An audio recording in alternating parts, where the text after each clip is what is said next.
Monza and Baku have given Red Bull fresh momentum, and that is starting to worry McLaren. Lando Norris and Oscar Piastri now have a third driver in the picture who could damage their hopes of winning a first championship. Red Bull seems to understand its car much better after recent changes in the engineering structure and leadership.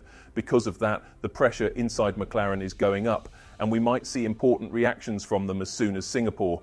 There are 7 races left, plus 3 sprint events. The big question is whether Max Verstappen can now do what once looked impossible. Just as important is how McLaren will behave inside the team now that Max has carried strong form from the last 2 weekends. Anyone who thought the season was already decided had a hard reality check after Baku. It is not only that Verstappen took a second straight win, we should stay realistic. He still has to close a 69-point gap to Piastri. But what matters is that Piastri showed signs of stress. He made 2 key mistakes on the same weekend, one in Q3 on Saturday and another at the start on Sunday. He was also fortunate that Norris did not cut more of his lead, which was mainly due to Lando's weak qualifying and a slow pit stop that dropped him to P8 for the second stint instead of the planned P6.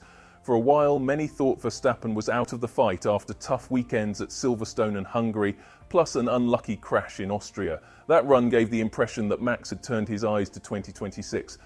But the recent shift in technical direction and the benefits of new engineering guidance and deeper car understanding have put Red Bull back in a much stronger place.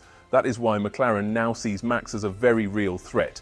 Andrea Stella has warned that it would be foolish to think Verstappen has given up on the title while there are still 7 races and 3 sprints to go. Toto Wolff put it even more clearly. If Piastri has just one more DNF, the entire picture can change fast. It is unlikely Piastri will repeat the same kind of bad weekend he had in Baku. Still, he will now face extra pressure from Norris, who knows what it is like to fight Verstappen head-to-head. Lando only trimmed 6 points from Oscar S' lead in Baku, and they head to Singapore with 25 points between them. If Verstappen is fast at Marina Bay, a track that has been difficult for Red Bull in the past, then Norris may have to accept a painful truth. To win the title, he might need to finish ahead of Piastri in every race left. That is especially true if both McLaren drivers are strong and Max is also on the podium. And as we have seen all year, Ferrari and Mercedes can still spring surprises and steal points on any given weekend. The math is simple. For Verstappen to be champion, he needs to beat Norris by about 6 points and Piastri by about 10 points at each remaining event. If Max keeps fighting for wins, the pressure on both McLaren drivers will rise. In theory, Piastri could play it safe by finishing behind Norris from time to time if he thinks long-term. But if Verstappen wins every race and sprint from here, with Norris second and Piastri third each time, the difference between the 2 McLaren drivers would end up at just 1 point in Oscar's favour, while both would still lose the title to Max. Another big factor is how the 3 drivers react under pressure.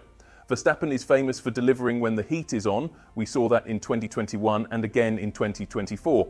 The same cannot always be said for Norris, who has sometimes struggled to close the deal on Sundays.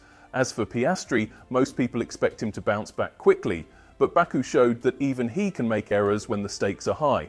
The key question is how fast Oscar can reset his mind and return to winning form. The faster he does it, the better his chance of taking a first championship. The next 2 or 3 events carry extra weight. Even a sprint win for Verstappen, especially if one or both McLarens are out of the top positions, creates a big swing. Still, we should not get ahead of ourselves. Singapore is the test that will show whether Red Bull is truly back to full strength. Max himself pointed this out. He explained that Singapore depends on many things. If the car is bad to drive there, keeping it straight can be a fight. If the car feels good, the main challenge becomes the physical side of the race. In the heat and humidity, you sweat a lot, so preparation and heat training matter.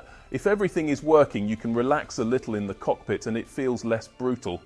But no one will know until practice begins. Some people may call it cynical, but Red Bull would not complain if McLaren's internal fight turns into a clash. We have seen intense intra-team battles before, think of 2016, and they can get messy. Norris and Piastri have already had close calls. In Canada this year they touched, and Piastri was lucky to continue after a risky move by Lando. What if one tries a similar move again and the other slams the door? A double DNF would be a disaster for McLaren and a gift for Verstappen. With the stakes as they are, the chance of fireworks between the 2 orange cars cannot be ignored. McLaren's anxiety is not just emotional, it is backed by what the stopwatch says. Red Bull brought a new floor in Monza and a new front wing in Baku, and both parts seem to work. Even Tsunoda delivered his best ever F1 finish in Azerbaijan, taking P6. Norris pointed to that as proof that Red Bull is back on form, and he said he never understood why some people viewed them as outsiders. Andrea Stella also praised Red Bull's upgrades. He noted that Verstappen has been speaking more about ride quality and how the car behaves over bumps and curbs, which suggests the aero package is now working the way he wants. That usually happens when a team has nailed the fundamentals and the lead driver gives strong, consistent feedback. When asked if Red Bull is a serious opponent for the rest of the season, Stella did not hesitate. He said Red Bull is a very serious threat to win more races and a very serious threat for the Drivers' Championship. With 224 points still available, he was adamant. Yes, Verstappen is back in the fight. Do not forget who he is, a four-time world champion in a quick car. Also, there are tracks ahead where McLaren may not have any built-in advantage, and that is where Max can do the most damage. So McLaren faces a tough set of choices. If Verstappen is quick in Singapore, the title fight becomes a true three-way battle. That will force McLaren to think about team priorities, strategy calls, and how to manage their drivers on track. Even Red Bull's second car played a role in Baku. Tsunoda held Norris back for much of the second stint, helped by DRS from Lawson in front. If that kind of teamwork repeats, it could cost McLaren many more points. Every small detail matters now. Pit stops, tyre calls, safety cars, and clean first laps. With all that in mind, McLaren has every reason to feel the heat. Red Bull has improved its car. Verstappen is confident and calm under pressure. The gap is still large, but it can fall fast with a couple of big results and one bad day for a rival. Do you think McLaren should be worried about the championship? And do you think Verstappen can use the last two races as a launchpad to do something many thought impossible, turn a 69-point deficit into a title in 7 races and 3 sprints?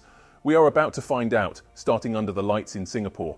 Thank you for watching. If you liked the video, subscribe to the channel and leave a comment below. See you in the next video.